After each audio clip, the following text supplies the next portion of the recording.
ago, but Well, thank you everybody for coming out on this beautiful April 2nd day. This is our first speaker series of 2023, and we have 8 lined up this year.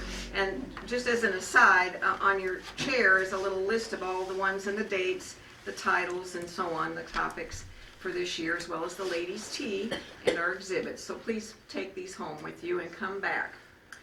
I'd like to introduce to you Kadie Engstrom. Kadie has worked with the historic steamboat Belle of Louisville in several capacities since 1972. I was 4 when I started. And she's currently serving as the historian for the steamboat Belle of Louisville, the riverboat Mary M. Miller, and their wharf boat, the historic life-saving station number 10. She has written books, booklets, articles, and other resources concerning community history, there's one, steamboats, Ohio River history, the histories of the Belle of Louisville vessels, and she's also developed and facilitated educational programs for children and adults, including community presentations and exhibits, classroom and onboard programs for students, their teachers, and narrations and tours for groups of all ages. Kadie, since 2010, has served as a docent and is currently the education coordinator for the Howard Steamboat Museum in Jeffersonville, Indiana, and she and Travis, who is the director of the Howard Steamboat Museum, came over today from Jeffersonville. And she facilitates tours and customizes learning experiences there. So please welcome Kadie Engstrom. That sounded very impressive. Oh my gosh. You have a lot to live up to there. A lot to live up to. Well, I'm so glad you're here. I'm here today to talk about a subject area that doesn't seem to be as well known as others. My subject today is women in river history, but I base that on quite a bit of experience with the river, especially the Ohio River, and the steamboats that were at one time a major part of this country's economic development. And that meant all inland waterways. So I'm bringing some of the river to you today, some of the steamboat aspect to you today, and some about these amazing ladies that had something to do with life on the river. So may I begin with Lucy Cron. Now I see that her husband George visited here in Newburgh, probably on his way to the Louisville area. Lucy was actually Lucy Clark Cron, sister to George Rogers Clark and William Clark. And Lucy and William Cron actually met up in Virginia. That's where the Clark family was from, was Virginia. And Jonathan and George Rogers both served in the Revolutionary War with William Cron, and they became friends. So William met Lucy at the family farm in Virginia, and when the Clarks decided to move to Louisville, eventually William followed, and eventually Lucy and William married. They also bought property. Property they bought was just on and south of the Ohio River. Today it's called Locust Grove, and that's the name they gave it because there were so many locust trees on the property. But Locust Grove is also the oldest restored historic home in the Louisville area. It dates to the early 1790s, and that's the same home that William and Lucy built when they were starting their family. Now Lucy, in her own right, did a lot for the success of the plantation that was called Locust Grove. Because they had property on the river, today you have to go about a mile inland to get to the house, but their property originally went all the way to the Ohio. It was considered the most important steamboat landing above the falls of the Ohio. And from there, lots of farmers in the area, lots of plantation owners, shipped goods and got goods from steam traffic on the Ohio River at Locust Grove's landing. And Lucy had a lot to do with the success of the plantation. Now, her husband, William, after he passed away, Lucy spent her time in a mix of places. She was at Locust Grove, she was in downtown Louisville, which at that time was several miles away from Locust Grove, and she also spent time in Washington, D.C. with her daughter, Anne, married named Jessup. So Lucy was a big part of river history for us because she was a big part of the success of Locust Grove's plantation. Now, following Lucy, another woman of amazing connections to river history was Lydia Roosevelt. Now, I suspect, you being historians as you are, you've already understood that the first steam-powered vessel came down the Ohio River in 1811. It was actually built by Nicholas Roosevelt, hence the name. Nicholas was the great-great-uncle of our 26th president, Theodore Roosevelt. Lydia, however, was the daughter of a very famous architect in his time, Benjamin Latrobe. And Benjamin Latrobe was not in favor of the idea of his 9-year-old daughter becoming enamored with a person quite a few years older than she. But Lydia and Nicholas Roosevelt met when she was 9. They became engaged when she was 13. And they were married when she was 17 and he was 42. Alrighty. So Benjamin thought, oh no, this is not a good idea. But Lydia knew what was right for her. Now Nicholas built the first steam-powered vessel that came down the Ohio River, and he and Lydia and their 2-year-old daughter, Rosetta, and her soon-to-be son, Henry, all were on that boat when it made its first trip from Pittsburgh, Pennsylvania, eventually landing in New Orleans, Louisiana. And it did prove that river travel could be successful even on these really wild rivers at the time, and wild and often shallow rivers at the time, the Ohio and Mississippi rivers. Now Lydia had a knack for design. The first thing that she and Nicholas did when they were married was take a flatboat trip checking out the Ohio River. And the second thing they did was to take a steamboat all the way to New Orleans on the Ohio River. Now they had to stop at Louisville because, you know, the Falls of the Ohio. Well, that Falls of the Ohio is a little cantankerous, and it doesn't like boats unless there's enough water going over the falls. So they had to stop in Louisville, wait several weeks before the water rose enough that they could take that trip down through the falls. Now here's Lydia. Okay. She defied her father's wishes when she married Nicholas Roosevelt, and she defied all social wishes when she was on that boat with her husband going over the falls, when no one knew if the boat would survive. That was Lydia for you. She and her husband had a lot of unusual adventures before they settled in New York. Nicholas died in New York, and she died also in New York. They were both 86 when they passed away, 24 years apart. Alrighty. So our another lady here, oh my, Mary Miller. Now, chances are, if you've been a part of river history at all, you're very familiar with Mary Miller being the very first licensed female steamboat captain in our country. And that was an incredible achievement for Mary Miller at the time, because for more than 100 years, women were not allowed, you get my drift, don't you? They were not allowed to become licensed officers of steamboats. They were certainly working on boats with their husbands and doing the job of the work, but they were not allowed to become licensed. Mary changed that. In the fall of 1883, she said, oops, I'm going to apply for my master's license. That is a captain's license. And sure enough, she applied, and absolutely, it became such a controversial issue that the Steamboat Inspection Service, normally in charge of licensing, turned that over to the U.S. Treasury Department to make the decision. We're passing the buck. All right. So they passed the buck to the U.S. Treasury Department, and the Treasury Department says, wait a minute now. If she can do the job, and she has all the qualifications, gender shouldn't be the issue. And even today, licensing is not an issue of gender. It's an issue of capability.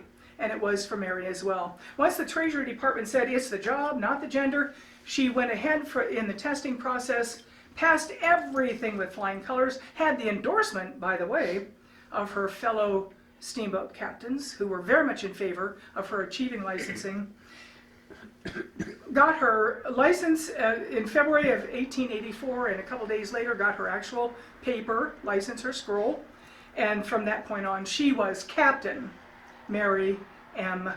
Miller. That's her.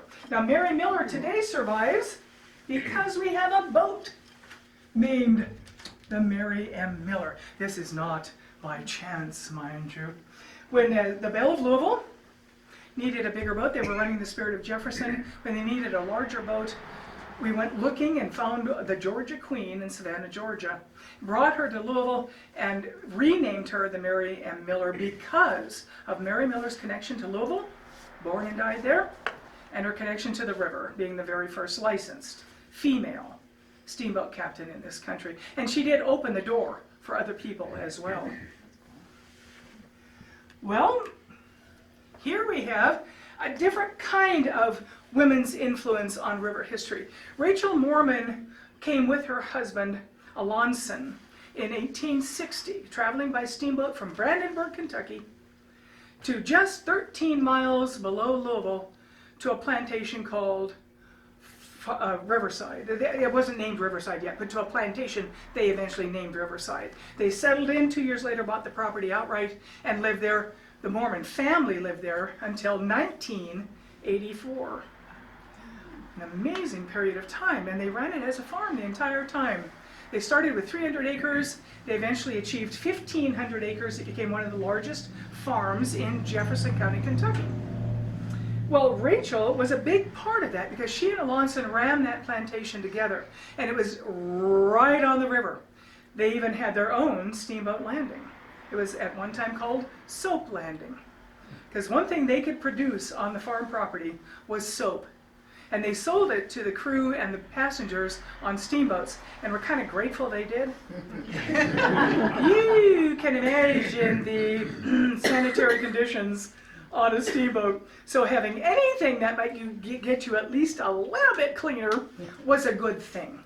So here we have Rachel and her crew producing soap for the steamboat passengers, other products as well. They even bought an extra 100 acres of woods to provide wood as a wood stop for steamboats coming downriver.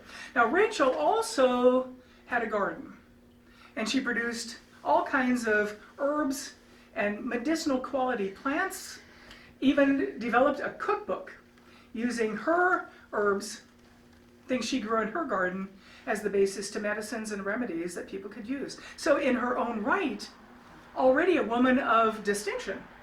And she was educated. And in the 19th century, this was not common for women. She was a college graduate even in the 19th century. An amazing feat for her. And because of her skills, she taught her children how to read and write. She also taught the children of the enslaved workers at Riverside how to read and write. They named the plantation Riverside. Today it's called Riverside, the Farnsley Mormon Landing. There's Rachel for you. Now Rachel was also the mother-in-law of Nanny Storts, Mormon, who married Rachel and Alonson's youngest son, Israel. And Israel had been hired by the federal government to keep the navigational light that was placed on the property going. Now originally those lights were oil lamps. Then eventually they became kerosene lamps, and then eventually became electric lamps, and today they're solar powered, and that property still has a navigational light on the property.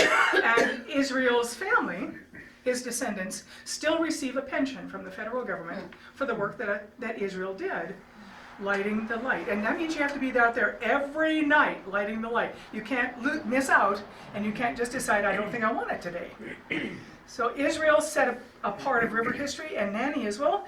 Interesting thing about Nanny, she was from the other side of the tracks, so to speak. She came from a very wealthy family, had all the advantages, again, college graduate, and taught school, especially a boarding school for boys, for quite a few years.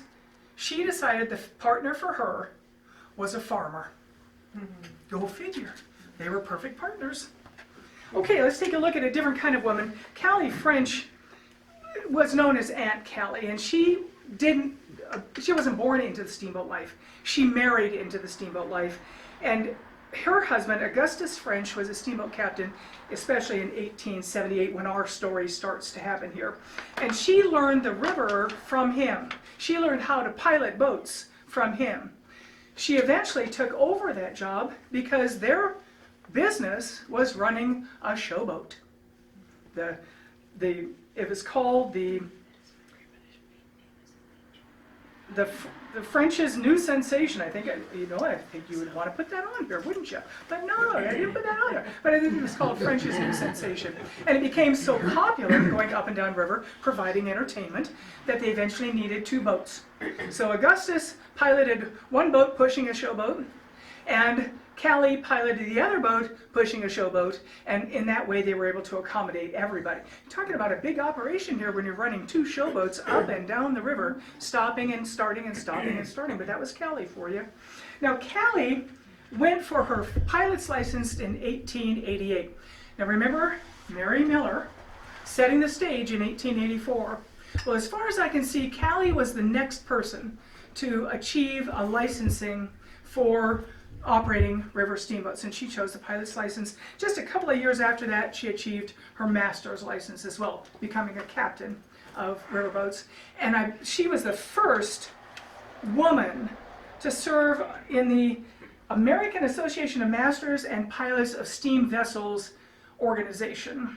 And you can imagine in that time, 1893, having any women involved in steamboat operation was still a little bit suspect for all of those men that were operating steamboats as well. So Callie had to be somebody special to be accepted into that organization simply for the fact that she was qualified.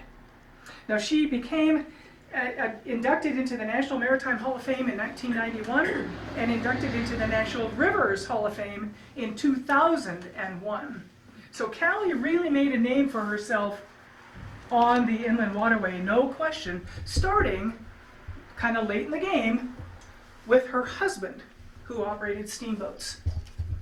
Another person along that same idea, Sophie Cooley.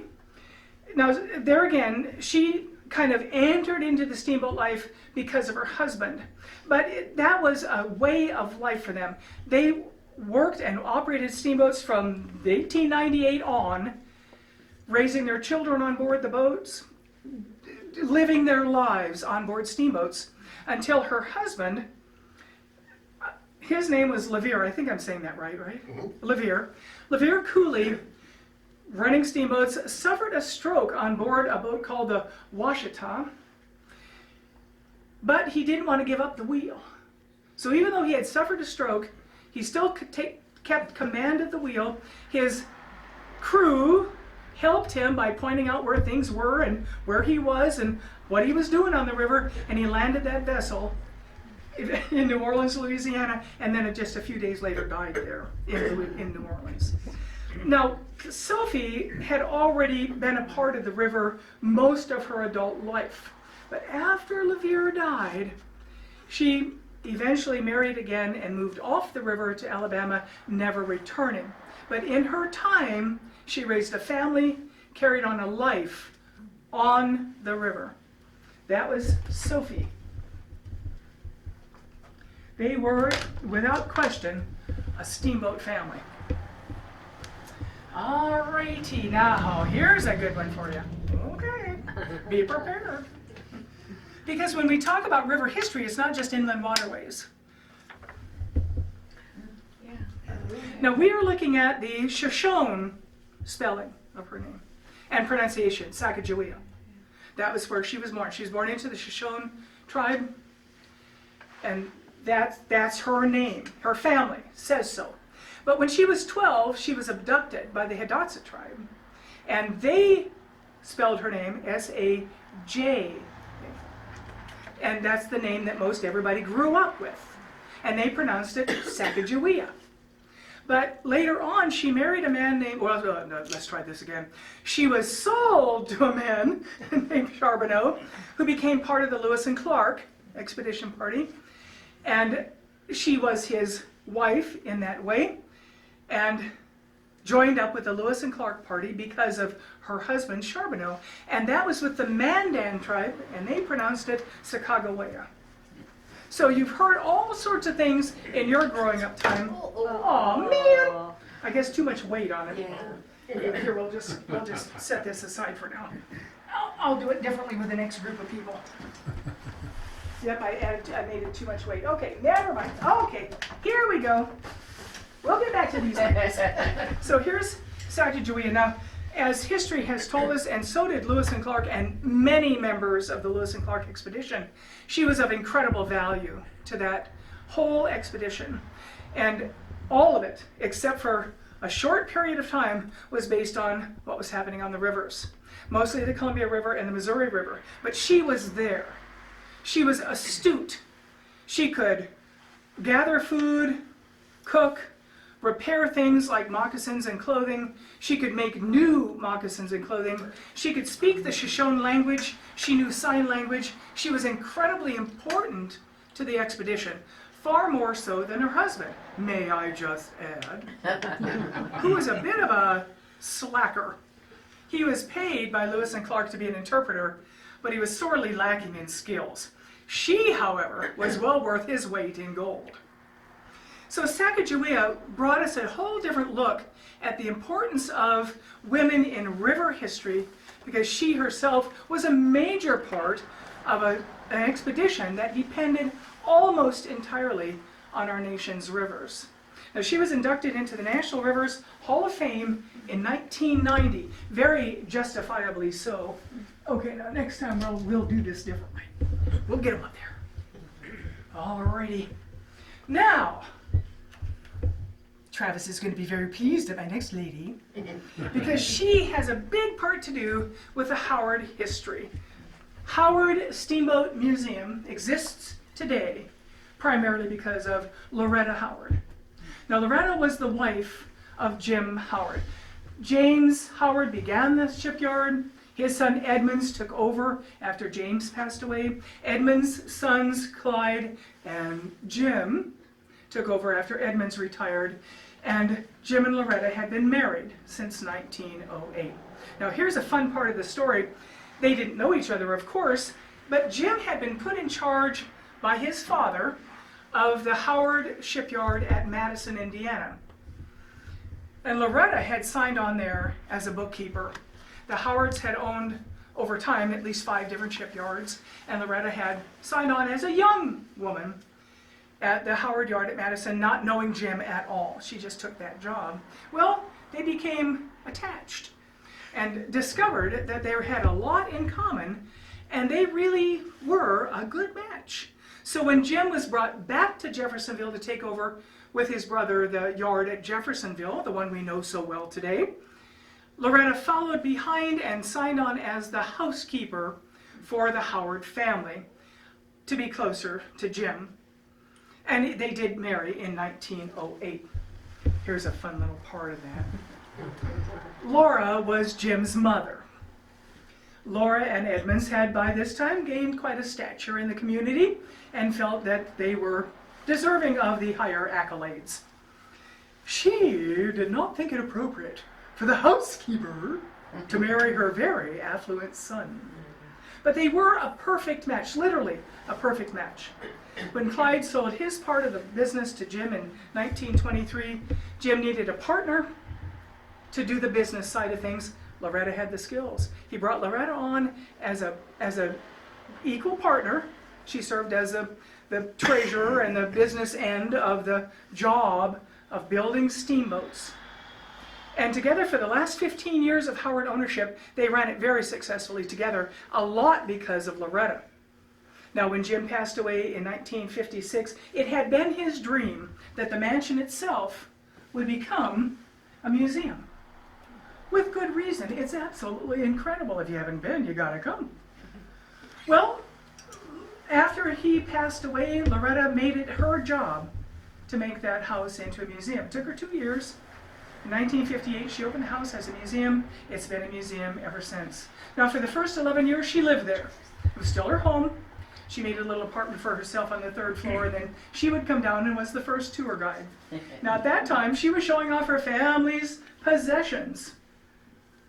Today we call them artifacts, and we're so thrilled that nearly everything we have in the museum is a Howard family piece. And we so very rarely find that historic site museums or historic museums of any kind have the original things in there now that were there when it was somebody's home. But that's what we have. The Howards built it, Howards lived in it, and the Howards themselves turned it into a museum. So if you haven't been, you gotta come. Alrighty. Now another interesting woman will be one that you recognize. There she is with her hubby. John James Audubon did marry Lucy Audubon, and together they came downriver, coming by Newburgh, on their way to Louisville. Eventually, I mean, we had some stops in between, but eventually came to Louisville and started a mercantile. Now, if the truth be told, John went out and pursued his art.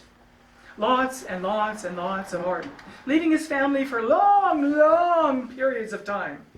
Lucy then took over the operation that was bringing in the income, keeping the family alive, and that was running the mercantile. Eventually, she also did some teaching, and eventually she also became kind of the business manager for her husband as he was producing his art into printed form in books. And his books exist today. His art exists today. But Lucy was the one that kept the family going. So for her, the river was everything. The mercantile that they operated in Louisville was right on the river. They got goods and shipped goods from that mercantile to that mercantile constantly by river. The river meant it all. That's where the customers came from. That's where the goods were transported. That's where she saw everyone. So for Lucy, we are grateful that she kept that going so that John could then pursue art and leave us with a legacy beyond imagination. If you haven't, I'm sure you've been to Henderson, right? You've been to the park there, and you've been inside that marvelous museum, and you've seen some of his work on display. How could you not be enthralled with his ability to produce on paper what he saw in his head? There is a really great connection for John at the Falls of the Ohio. He spent a lot of time there. And from the Falls of the Ohio, he also produced art from birds that weren't found anywhere else. So thank you for John, but mostly thank you for Lucy for making that happen. Now another woman, again, Louisville-based, but an interesting part of Louisville history, Carrie Galbert Cox. There's a park named for her. But Carrie was not the reason for the park. Her parents were. William and Harriet Galbert owned property along the river. They owned several acres of property along the river. They then passed that property on to their daughter, Carrie, who then passed that property on to her daughter, Harriet. So we got two Harriets. We got Grandma Harriet and Grandchild Harriet. Well, Carrie passed the property on to Harriet. And when Harriet married a banker, she and her husband gave Jefferson County, Kentucky money so that they could purchase the land that Harriet owned to use as a city park. Now this was all what Harriet wanted. And she wanted that park named after her mother, Carrie Galbert Cox, because of all the contributions Carrie had made to Louisville's history. One thing Carrie and her husband did was to build the very first home in a neighborhood called Mockingbird Valley, which overlooks the river. That home still exists. It's still privately owned as a residence, and it's on the National Register of Historic Places. So Carrie didn't just become a benefactor for the city, she also became part of the city's history. And Harriet, her daughter, is the one that made all of this happen in legacy by giving the county money to buy the property that was her family's to start with. And I think Harriet is the true hero here. She and her husband lived, as I said, in that house on Mockingbird Valley as well, overlooking the river, and always thought of themselves as river-based people.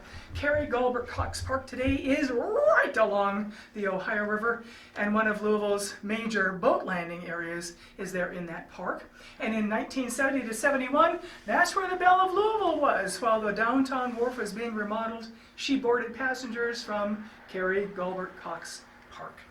Lots of river history there. Alrighty, another way of looking. Are any of you familiar with the artwork of Harland Hubbard? What? We have a gentleman in the back that's familiar. That's because the Howard Steamboat Museum has 8 paintings from Howard Hubbard. Well, Howard in his day was not so well known, but as he got older and since he's passed, his art has become quite desired. It would be hard to even buy a piece of it nowadays because it's so desired. It's very primitive art, all about the river. Now, when he and his wife married, she was 40 and he was 43.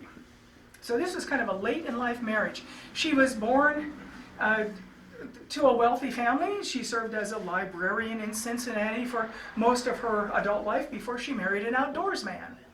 She wasn't prepared for the out of doors, but whoop, there she was.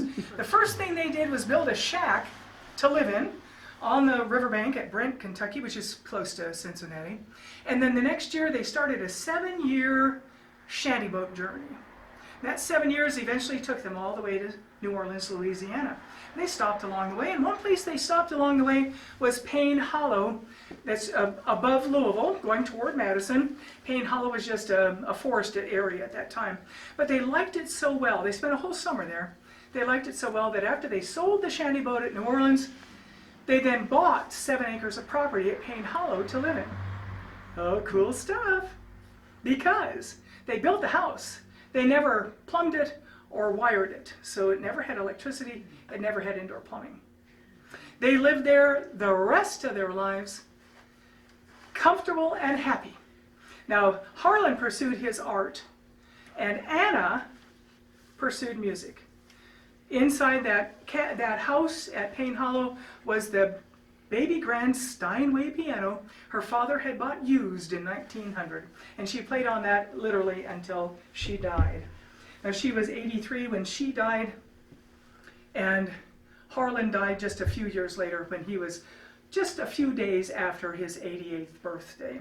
Now, the property is still there. It is still privately owned. In fact, Harlan and Anna had deeded it to a friend of theirs upon his death.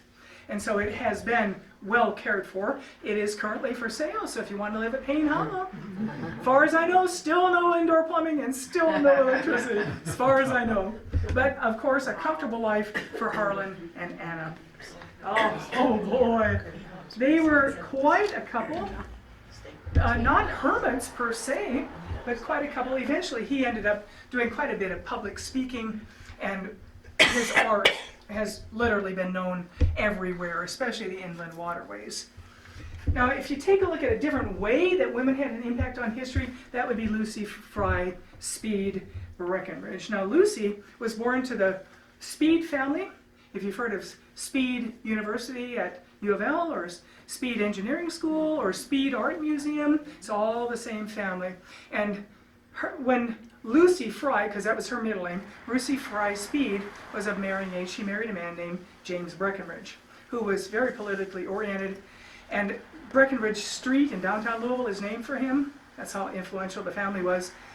And James's father, Alexander, and his uncle Robert were some of the first settlers of the Louisville area in the East End, and Breckinridge Lane in Louisville is named for those two men. But Lucy had a part of this because she lived on Farmington property. Her parents owned Farmington Plantation, which was a very well-known hemp plantation, and thank goodness for hemp, because that's what provided ropes for steamboats, along with other things. Well, the hemp plantation was very successful, and they shipped by river. They were several miles away from the river, but in that day, if you were even within shouting distance of a river, that's how you shipped anything. So they shipped out and they brought in things that they needed to operate the plantation. Very successful plantation. The house there was from the 1820s, and it's now a museum that you can visit that also has an Abraham Lincoln aspect to it. And we've got Abraham Lincoln up here too. Abraham Lincoln spent 3 weeks there visiting his friend Joshua Speed, who he had met in Illinois, and they became lifelong friends. And then James Speed was Abraham Lincoln's Secretary of War, I think, for his first term and into his second term. So lots of connection here, historic connection. History is not one thing, one place, one time. History is a network. And that's what we find also with these women. Okay, back to the rivers. Blanche Leathers. Now Blanche was the daughter of a cotton planter, so she understood the connection between steamboats and the river, and steamboats and the industry of cotton. And it was huge. Cotton was an incredible source of income for lots of different people, plantation owners and shippers alike. You could literally make fortunes off the building and selling of cotton. So cotton boats was one of the things that the Howards built for their customers. Many of their customers intended to ship cotton. And the cotton boats are wider and configured a little differently than a regular packet boat. Packet boats were freight boats, but cotton boats extended that a little bit. So if you were a person wanting a cotton boat, a place to go was the Howard shipyard. And they were going to produce for you an incredible vessel, very likely lasting longer than the typical vessel, and a reasonable price and fair dealings all the way across. So Blanche understood the cotton industry, and she married Captain Bowling S. Leathers. Now, Bowling was the son of Thomas Leathers. Does that ring any bells for any of you? Shall we say, race between the Robert E. Lee and the Natchez of 1870? Alrighty, well that is a river story, I'll tell you. And Thomas Leathers and John Cannon, Thomas Leathers ran the Natchez, this was Natchez number 6, and John Cannon running the very first Robert E. Lee. They were not friends. They even had a fist fight in downtown Louisville at one time. And that wasn't the only place either. So Bowling Leathers was the son of Thomas Leathers, and Bowling Leathers ran steamboat Natchez number 7, and eventually also Natchez number 8, both built by the Howard Shipyard. And Blanche was a big part of that story because she operated boats with her husband. She was also a pilot and a master on steamboats, and was one of the first women, not the first, but one of the first, to carry both licenses, pilot and master. Now, Blanche went off the river for a while. After her husband died, she went off the river, but came back. And she continued to extend her pilot's license until she was 75 years old. See, you don't have to be young, you know, to have a pilot's license. You can be older than dirt and still have a pilot's license. Well, she decided to continue until she was 75. But after that, she retired and died in 1940. She was inducted into the National Rivers Hall of Fame in 2009, and very justifiably so, because she was well known as her husband, as an excellent river steamboat pilot and master. We like that when we hear that. Alrighty now, a woman of note, absolutely, on the inland waterways. She was another one that was born a city girl, but married into the river eventually, when she married Gordon C. Green, and then became, under his tutelage, eligible for licensing as both pilot and master. So she was another woman that carried both titles. Mary B. Green. Now we know of the Green Line Steamboat Company primarily because of the Delta Queen. And I'm sure Delta Queen is a familiar name for most of you, if not all of you. Well, Mary and her son, after Gordon had died, she ran the Green Line Steamboat Company with her sons, Tom and Chris. And Mary and Tom decided to bid on the Delta Queen, which at that time was at Sacramento, California, with her sister boat, the Delta King. Doesn't that sound funny? Her sister boat, the Delta King. But that's definitely the river for you. And they only wanted the Delta Queen, they only bid on that, and she was sold to the Green Line Steamboat Company. The Delta King never was sold to anybody. She's still a dockside restaurant at Sacramento, California. But the Delta Queen, until 2008, ran this inland waterway with passengers, giving them an unbelievable experience on what river life was like from 1926. The Delta Queen, built in 1926, are you ready for this? At Glasgow, Scotland. She and the Delta King, again, sister boats. They were taken apart, put on ocean-going vessels, moved across to the Sacramento River, and then rebuilt again. And they ran the commuter train back and forth between San Francisco and Sacramento. Now, when the Green Line family bought the Delta Queen, it was quite an enterprise getting her on the inland waterways, but she ran from there from 1948 until the last of her waiver from the federal government to operate with passengers in 2008. Now that's a long, long time to be running a steamboat, and a lot of that had to do with the start with Mary B. She died in 1949, but the last year of her life, she was the captain on the Delta Queen, and felt in her lifetime she had reached the absolute pinnacle of steamboat success by owning and operating the Delta Queen. So Mary B deserves a piece of river history, no question at all. She was inducted into the National Rivers Hall of Fame in 1988, and there will never be another one like Mary B. Green. Oh my.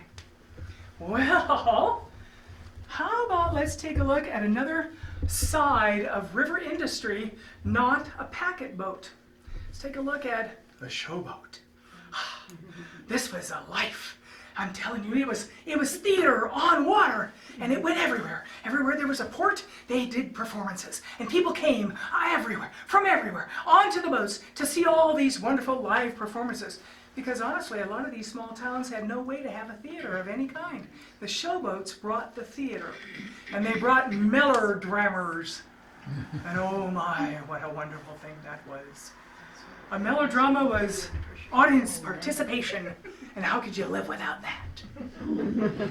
Okay, so here we come with Betty Bryant. Now, one thing Betty did was put a lot of her experiences in writing in a book called Here Comes the Showboat. But for Betty, she was just 3 days old when her mama brought her on board the family showboat. So she started a life on the river and in theater even as an infant. She was 6 months old when she played a part in a play as the baby of Eliza in Uncle Tom's Cabin. And she was connected to the river, well, she was connected to theater her entire life. She died at age 76, and she had been conducting workshops and all kinds of things for people interested in theater.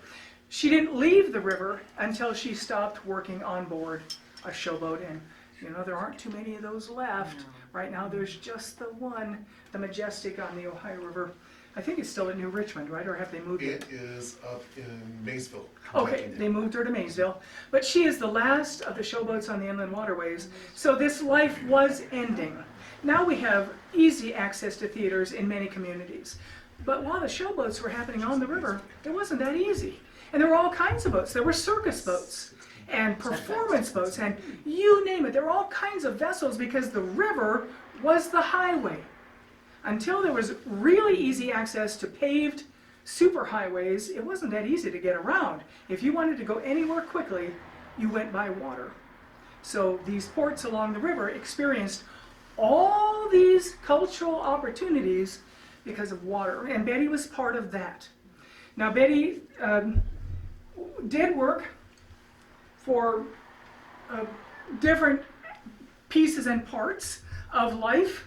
She had lots of different jobs, but an interesting thing about Betty is that she was homeschooled on board a boat. Would we call that homeschooling or water schooling? She was water schooled on board a boat her entire educational life. She graduated with a high school diploma, never having spent one day inside a school building. That was Betty. She was a very smart woman. and very interested in carrying on that legacy with students and adults all over the inland waterways, especially Ohio, where she finally settled for good. Already the last woman I'm going to mention to you today is a woman I worked with. You remember I told you I started working on the bell when I was 4. Okay. Well, one of the people that was already on board when I got there was the wife of Captain Charles Brazier. He was my first master. My second was Captain Doc Hawley. And in the souvenir stand was Boots Brazier. And she had been entrenched in the river a long time without me knowing any of that. She had spent a good portion of her life on the river because she was born in Ohio and lived in Cincinnati with her parents, married her husband, to become Captain Charles Brazier. He was in the Coast Guard at the time. They moved around a lot. They eventually settled at boats, and he worked on the Delta Queen and the Belle of Louisville, and he was on the Belle of Louisville when I got there in 1972. And Captain Charles Brazier and I had a wonderful relationship. He was like Buster Keaton. He never smiled with his mouth, but you could tell from his eyes when he was coming after you. And because I caught on very quickly and I gave back as well as I got, he and I became friends. And of course, with Boots as well. So when I was preparing to leave my job as Girl Scout summer camp counselor, and he had met me through his daughter, who was also working at Girl Scout summer camp, and she had arranged the after camp party for us on the Bell. So he says, "You want a job?" I said, "Sure, I'll work for you for a month before I start my regular job as a professional Girl Scout," which was to start in September. Well, I did both jobs for 35 years. Couldn't get myself off the river, and I'm a land girl. What am I saying? Couldn't get myself off the river. So in the process, of course, I meet Boots, and she was truly a wonderful woman, but never spoke about her long, extended life on the river.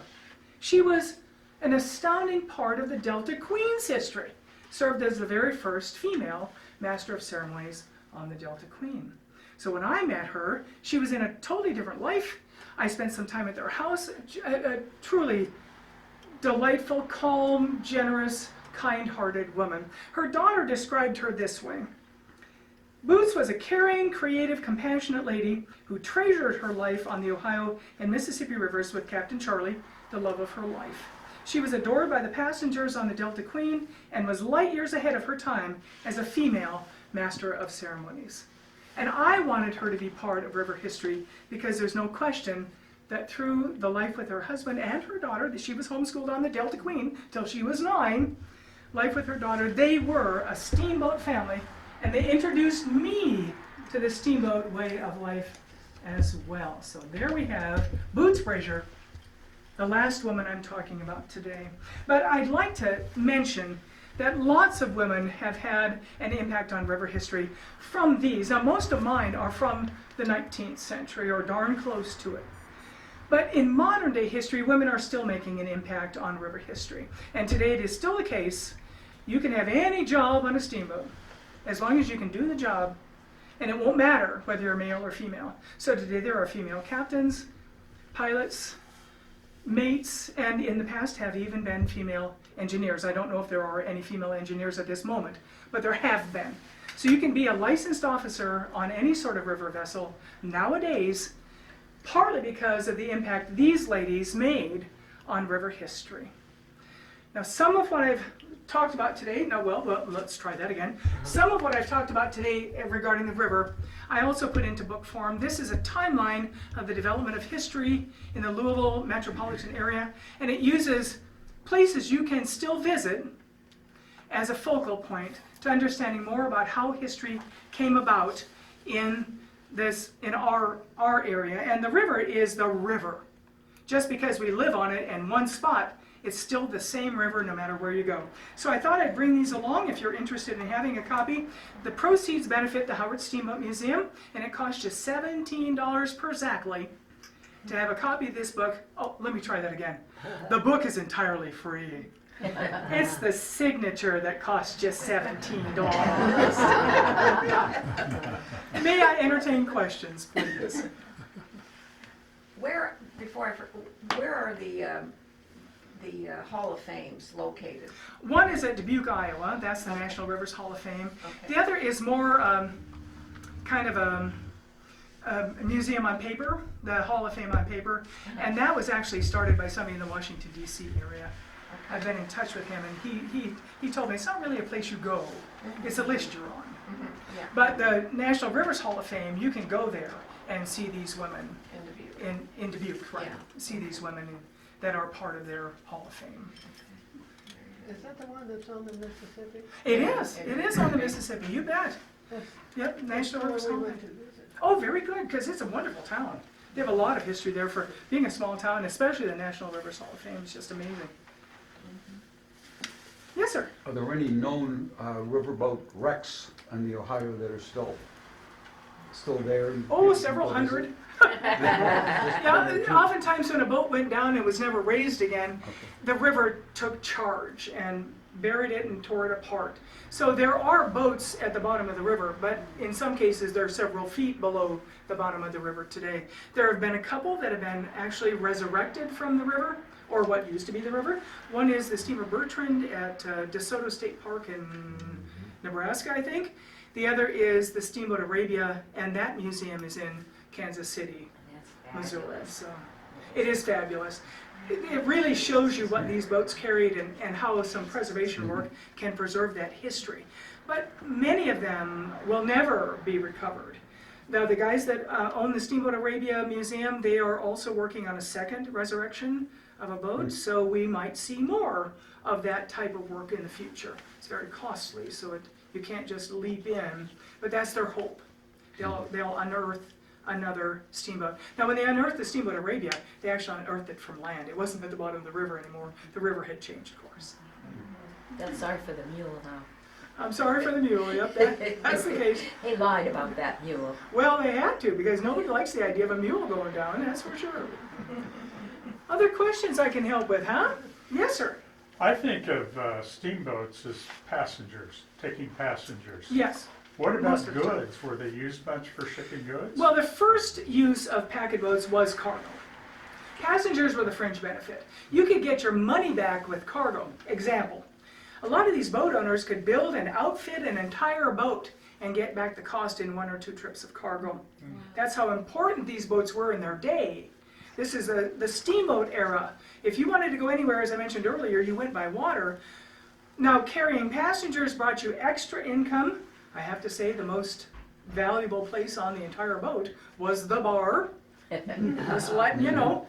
But you could get back, you can get additional money. So in a lot of ways, this era of time was thought of as a paper plate society type of time. If you lost a boat, because they were vulnerable, they looked big, they looked like nothing can harm them, but they were bothered by Mother Nature a lot. So it's not totally invulnerable.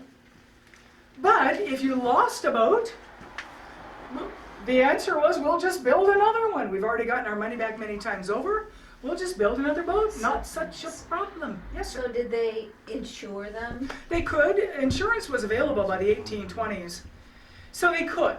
But, you know, insurance companies are just like anybody else. They're going to question how you lost your boat. So if you lost it because of stupidity, maybe you weren't insured. If you lost it because of natural reasons, maybe you were.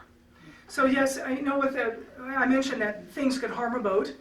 Fires, of course, they were wooden structures. Explosions, not so good on a boat. They could also run into things, collisions of all different kinds, especially other boats. They could be damaged by snags in the river, and snags were a part of Mother Nature. They were embedded in the bottom of the river. Trees were embedded in the bottom of the river, and they could easily cut a hole in a boat's hull in literal minutes. But a major damage to boats came about because these rivers were shallow. And they froze over in the wintertime, and ice, the pressure of it could literally crush a boat hull to splinters. So there were reasons for insuring. But if you were deciding you were going to show your prowess to another boat and you challenged them to a race, and you hollered down to the engineers, tie down that safety valve, guys, we're going to build up the steam for this hulk, and then your boat exploded, oops, not such a good decision, because the insurance companies wouldn't cover you if the reason you exploded was your own dumb fault. So yes, insurance was possible. Now, the Steamboat Inspection Service was a part of this because at first people could do anything they wanted to, and they realized they were losing cargo and passengers and boats from human failure. And the Steamboat Inspection Service got involved in the 1830s to some degree. But by 1852, they had really realized how much was lost in these various and sundry explosions and collisions, and some of it because of racing. So they got really tough about inspecting steamboats. And if you went beyond those standards and you did things that didn't match the standards, I can guarantee you, not only were you not covered by insurance, you were fined heavily by the Steamboat Inspection Service. So people got better at it. They stopped taking risks, they stopped expecting more of their boat than the boat can handle, and things got much better, a lot less loss of life, a lot less loss of boats. You couldn't stop it all, because some of it was still Mother Nature, but you could stop the stupid part. And that's what happened. Well, may I thank you for coming. It's been wonderful to have you. I hope this is just a beginning to a better understanding of river history, especially our ladies in river history. And I hope that you'll visit the Howard Steamboat Museum and my baby boat, the Belle of Louisville, the oldest operating Mississippi River-style steamboat anywhere in the world. Do I sound a little proud? Well, she turned 108 in October, so she's 108 and a half. She's the only river steamboat of the thousands of them that were built on the inland waterways. Thousands of them. She's the only one to reach the age of 100. And she's already gone back by that. Yes, sir. One more question. Good. The current status of the Delta Queen? She's in dry dock, so to speak. She's waiting for money to do the reparations that she needs to get back to operating with passengers. The interior of her is beautiful, but her boiler system needs help. So if you'd like to donate to a good cause, go on the Delta Queen Steamboat Company website and make a generous donation. Thank you so much. Bravo.